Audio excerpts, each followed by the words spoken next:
Good morning. Welcome to Yellowhammer TV Live. Our panelists today, Jonathan Breckenridge, he's an aerospace engineer, James Lomax, a commercial real estate agent. I'm Dale Jackson. You're watching Yellowhammer TV Live.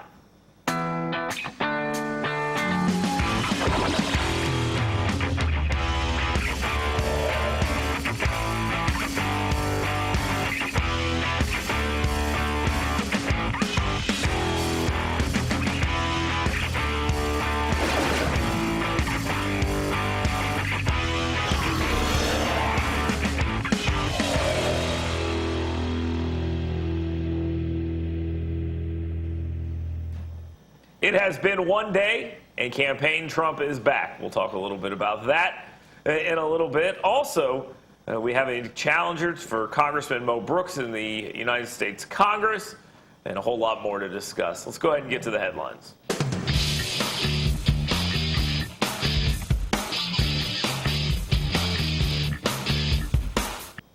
President Trump held a rally yesterday in Phoenix. We'll discuss that in depth. One of the issues that came up, because Donald Trump spent some time at the border beforehand, was immigration.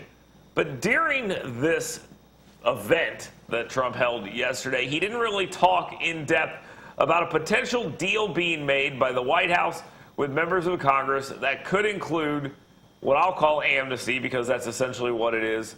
Amnesty for DACA children. Those are the kids who came here under the age of 16 with their parents, allowing them to stay in the country, work, basically legalizing them completely. Let's talk to our panelists about this. James, is amnesty really on the table? It seems like something that would be absolutely crazy to think about under a Trump administration. But this goes back to the whole he likes to make deals thing. Could this be real? I mean, this is bantered about yesterday in the media. Is this real? Amnesty possibly on the table? Well, until we hear it out of his mouth, I think we need to wait and find out. And then even if we do hear it out of his mouth, I think we need to wait and find out. I think that on that issue, obviously Donald Trump does claim he's a deal maker, and he really wants his wall, and he really wants to make sure that it happens. So what's the one way to make it happen? Well, he's going to have to go to Democrats. He's going to have to offer them something to get this done. Maybe amnesty is that path, but it really does not make sense in the long run of really solving the goal of illegal immigration. All it does is get him a political victory on his wall. And I look at the political victory on his wall, and I think to myself, little Marco. I mean, that's the first thing that pops into my head. Jonathan, I think about little Marco because Marco Rubio, one of the knocks against him, was he was in favor of a small part of amnesty, and that decimated him during the 2016 campaign. Now Trump is talking about making that deal. Or his advisors are talking about making that deal. So first, if you look at what Trump has said, if you dig into the words behind the words, I don't think he really wants to send these kids home. I really don't think he does. I think he's going to use this as a bargaining chip. And I think that everything should be on the table in order to secure the border to the best of his ability, because I think that's the most important thing. He talked about at this event also the wall and saying that we're going to shut down the government for the wall, which is on the other side of the issue, on the far end of the issue, and then he walks back this amnesty thing. Is he all over the place? Well, I think they're just bargaining chips. I think both of those things are bargaining chips to move forward to get what he needs. And I think hopefully he's starting to realize that in order to get anything done in Washington, you've got to be willing to make those deals. So he's gone back, James, on Afghanistan and taken a completely different position than he had during the campaign. If he goes with amnesty for dreamers, so to speak, that's another big flip-flop here, right? It's not great. I mean, you sit here with a guy that says he wants to solve illegal immigration is now talking about amnesty. Think about how many people are going to be flooding across the border until that wall is up, and then even after that, potentially. I mean, this is something that seems irresponsible to me, but it's not something that's out of the realm of possibility for this administration. We'll talk about how his base would react to that during our conversation about the rally. It is official, though, at the Space and Rocket Center in North Alabama. State Senator Bill Holtzclaw announced that he is, in fact, running for Congress. against Congressman Mo Brooks. This is somewhat a surprise, I'll be honest with you. I know both of these individuals. The path to victory for Bill Holtzclaw seems to go through defense contractors. And he has to make the argument to defense contractors, hey, help me fund my campaign. I will be better for business for you. James, you know some of these people. You're involved in real estate in North Alabama. Am I right here? Is this all going to go through Research Park as we know it in North Alabama? Is this all going to go through defense contractors? I think at the core, North Alabama is a unique congressional district. The economic engine is obviously federal spending through the arsenal. It's the military. I think that State Senator Bill Holtzclaw hits on some of those things, although I do think it'd be very, very difficult to see these defense contractors, Jonathan, actually come out and gamble against their incumbent congressman. I just don't see that taking place. I think that Mo Brooks has a way of really coming together and getting people fired up about issues, and I think he will continue to do that and show where maybe people in the administration, people in the Democratic Party, people in Washington have not given North Alabama their fair share, and that's going to be his stick. Jonathan, you're a aerospace engineer. You work with people on both the civilian side and the military side here. Is there a buzz for this? So I will agree with you. The money is going to come from Research Park. That's where the money's going to come on this campaign. So there's two other things, though, I think you need to take into account. The first being that there are a significant number of people that I know that are concerned with anybody from this district that goes up there and goes against the administration. I do not agree with that. I think that if you are a good conservative from this district and you go up to D.C., you do the job that you're sent there for, things are not going to be taken away from North Alabama. There are concerns about that, though, within the community. The other thing that I think that Holtzclaw could tap into is the non-Huntsville vote, right? So the people that are outside From Madison? From I mean, he lives in Madison County. He lives in Madison County too. Yeah, but there's a lot of people in the entire congressional district that are not part of that. Maybe they feel ignored. Exactly. Okay, so it's the folks that might feel ignored. I think Congressman Brooks will actually do a better job with those people in the more rural areas of the district. I think that the biggest problem he may have, that where Holtzclaw is going to try to make up some ground, is going to be with the Research Park people. It's going to be here in the metro cities. We've also seen Brooks spun as a Nancy Pelosi liberal in the previous. That's not going to come into this at all. No, it's not. But my point is that you can spin your opponent any way that you want. Let me ask this question. And that spin has taken place. Let me ask this question. Or a spin like that has taken place. If the hook here is that Bill Holtzclaw would be better for business, he's got to make the argument that Mo Brooks has been bad for business. Can you make that argument? I think that there is a narrative there to make that argument. We've been booming for the last 10 years. We have been booming. Just because you've been there doesn't necessarily mean you're responsible. I think you'll see a lot of defense contractors as individuals maybe come out in support of Bill Holtzclaw. Or there is another challenger. There is Clayton Henchman, who is also in this race.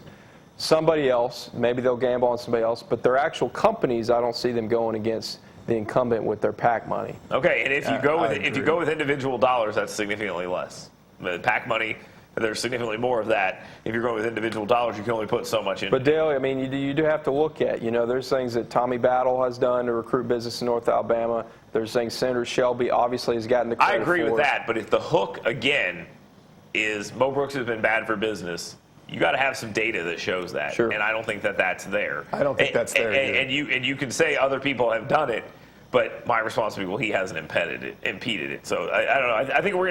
I think this is going to be a very interesting race because, like you said, we've got the Research Park people, and I think the media doesn't like Mo Brooks either. Not that they're big fans of Bill Holtzclaw, but they also love a good Republican Party fight. Let's move on to a Republican Party fight between Mitch McConnell and Donald Trump. They're yelling at each other. Profanity-laced phone calls from Donald Trump to Mitch McConnell. Mitch McConnell and Donald Trump haven't spoke since early August. And here's what I find interesting about this. McConnell's wife is a cabinet-level secretary. She had to go and speak to the press, and they asked her about this, and she's like, I support both my guys. Now, we always hear about the Republican Civil War. We always hear about that. It's happening. I mean, it doesn't get any more Republican civil war than the Senate Majority Leader and the President of the United States. They're not even talking, Jonathan. How are you going to get anything done if you're not talking? You can't. There's no way. There's no way to get anything done. And to be a fly on the wall to listen to McConnell screaming at Trump. Other way around.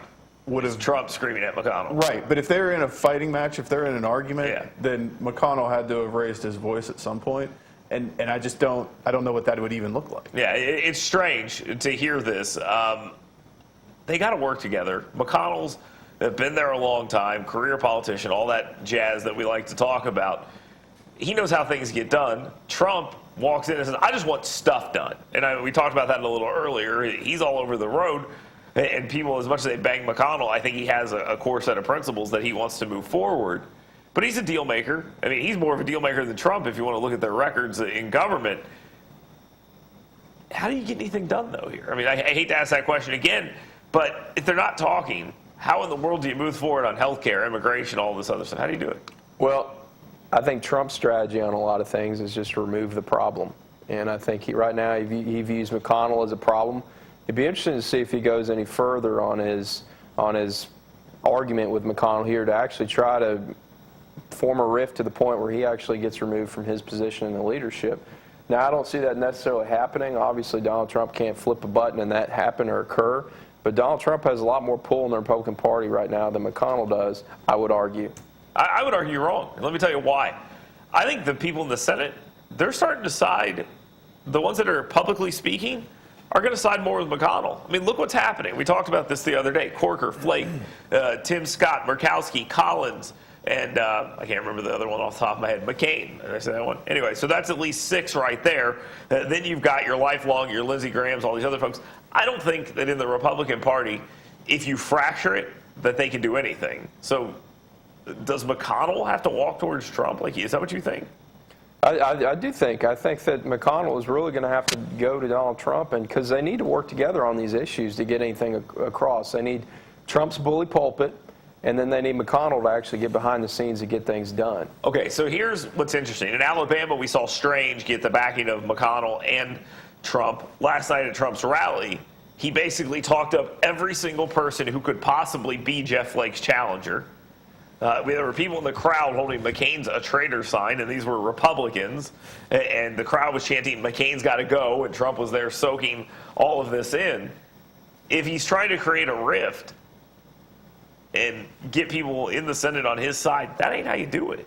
So I think the Flake issue is more about attacking Flake because Flake attacked him. Right. No, I got it. It's not because McConnell supported Flake, right? It's going after Flake wrote a book because of Flake. Right. Flake wrote a book ripping the current president. I mean, and as far as McCain, I think first of all you're in Arizona, right? And you also have one of the 2 senators that caused the fail of the Obamacare repeal. Right, so I don't know. He also has brain cancer, by the way. I mean, let's just keep in mind we're sitting at a rally here and we're chanting McCain's got to go, and the guy is in the state suffering from brain cancer. I mean, so, again, you're ripping one of their colleagues who's got brain cancer. I mean, it just. I don't think that any of You're a rocket scientist. I don't know. I don't think any of that had anything to do with brain Listen, cancer. I think that had everything to do with the vote. I agree with that. President or not, even before Donald Trump was president, Donald Trump can get a much larger, much more fired up crowd than Mitch McConnell ever could in his entire career. No question. And that is something to be said. You need to go try to see if you can get that crowd on your side. Well, you could have put Flake, McCain, McConnell all in that room, and 30 people would have showed up. So if we're going for a mob to go crazy and scream about removing people, but again, here's the point: when McCain was primary, he blew it out. I mean, which Flake will as well. Right. So why are you trying to? This is the thing: if you're trying to take these guys out and you lose, it only makes them stronger and hardened against you. So that part doesn't make sense. Anyway, we'll talk about the rally here in a second, even though we already got into it.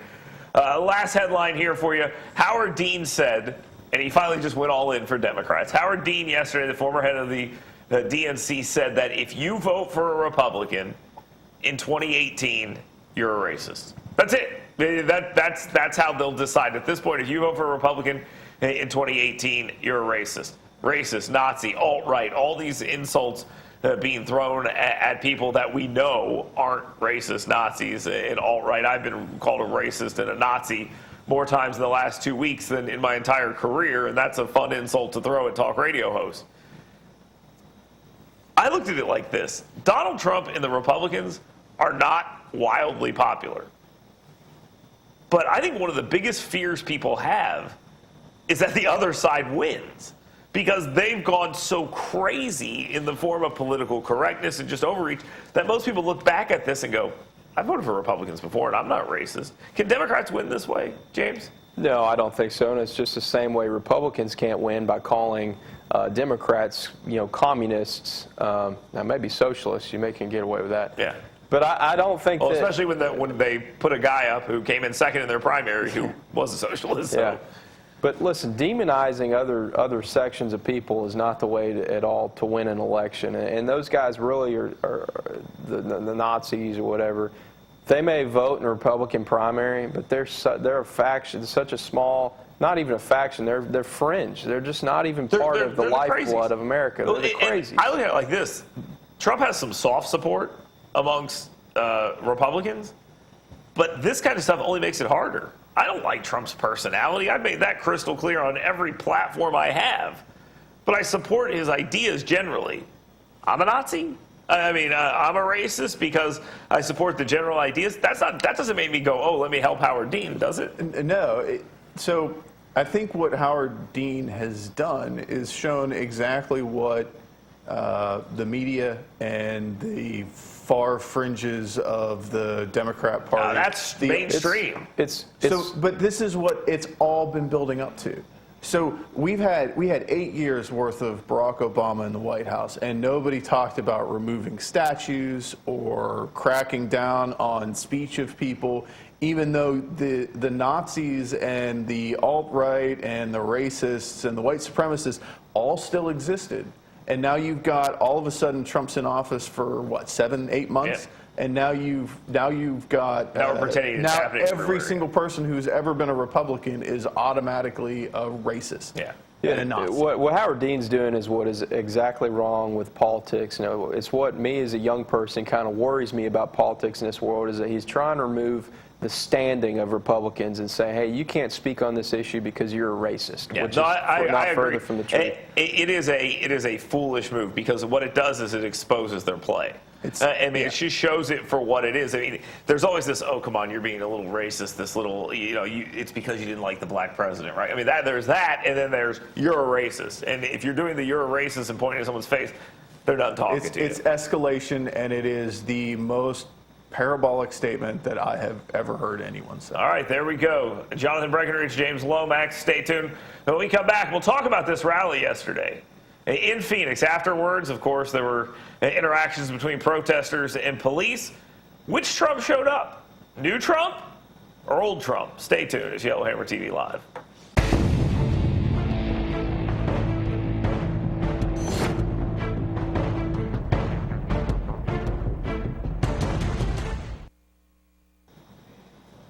Welcome back to Yellowhammer TV Live. Let's talk a little bit about Donald Trump's rally yesterday.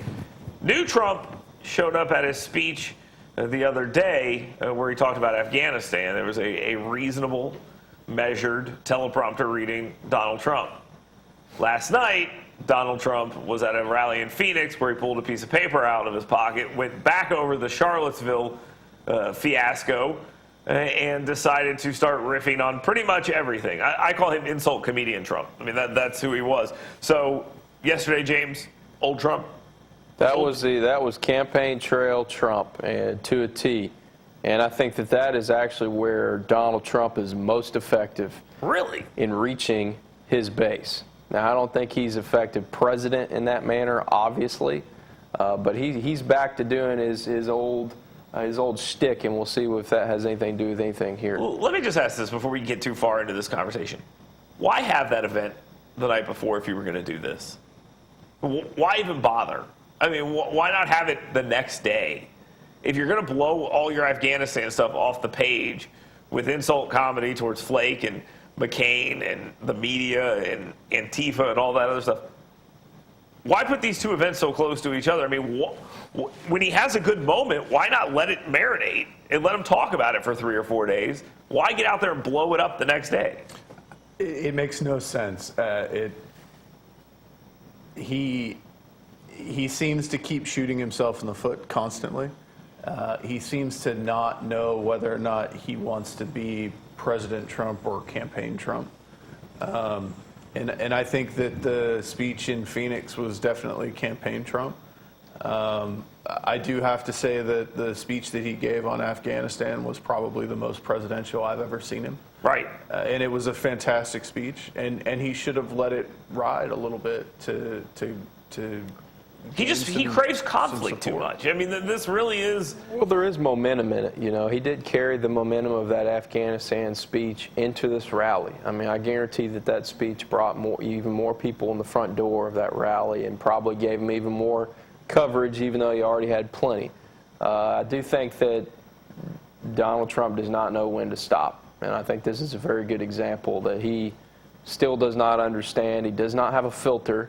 And that was incredibly obvious last night. No, Afghanistan's gone. We hadn't talked about it in months. Talked about it for one day. He gave a great speech, no question about it.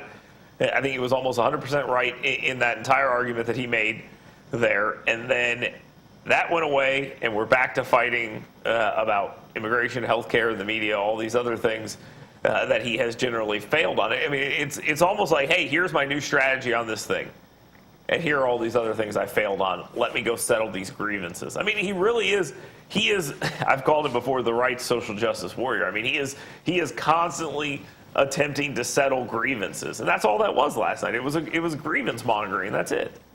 Is that right? I got to say that he feeds off of this stuff. I mean, I guarantee that he feeds off of it. Donald Trump has spent most of his career as an entertainer. And I think he thrives off the entertainment value of it. It's not going to push policy. I think we all know that. This is not going to make Jeff Flake change who Jeff Flake is. It's not going to make John McCain quiver in his boots and change his policy ideas. This is not going to affect anything at all except for Donald Trump's psyche. So all this does is rally people who already love him. I mean, it doesn't bring a single new person in. I mean, at this point. No, it rallies the base harder around the Trump machine, and it alienates additional people who are still kind of on the fence, or at least the campaign Trump will.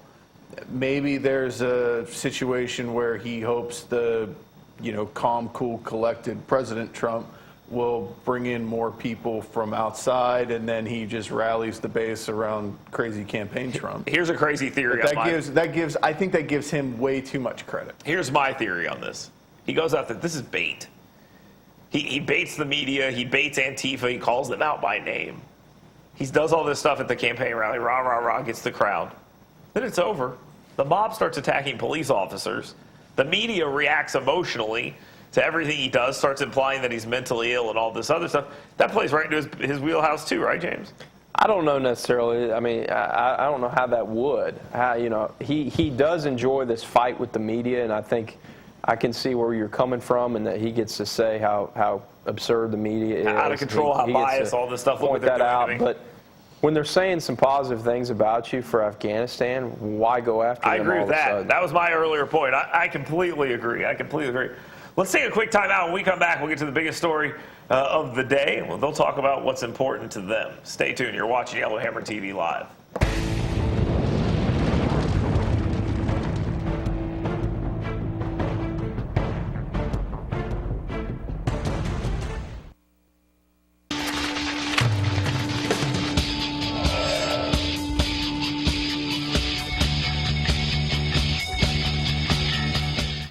Welcome back to Yellowhammer TV Live. It's time for today's biggest stories. We'll figure out what's important to these guys.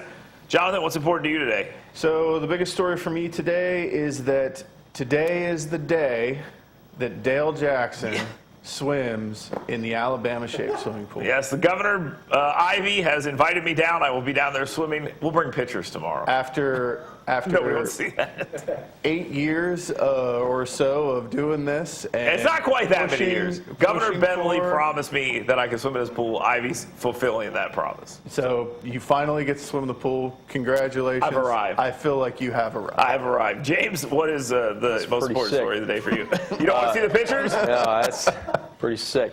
No, I was going to say there's a couple of very important city elections in the city of Mobile and also in the city of Birmingham. But more importantly, Governor Ivey came up to the city of Huntsville with a gift wrapped in her arm, a $10 million gift for the Space and Rocket Center in Huntsville, Alabama, to provide a cyber school at their space camp. And I think that obviously shows that she's committed to spreading some stuff around the state, and she is definitely running very hard for governor. All right, the most important story for me today, ESPN.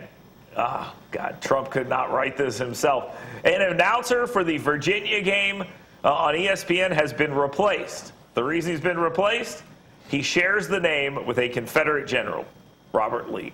They bumped him off of a game in Virginia because his name is Robert Lee. Let me just tell you this. First off, he's not Robert Lee. He's not the same guy, not the Confederate general. He's also an Asian man. So, yeah, ESPN, you're doing a great job over there. We'll be back tomorrow. Don't miss it. Yellowhammer TV Live.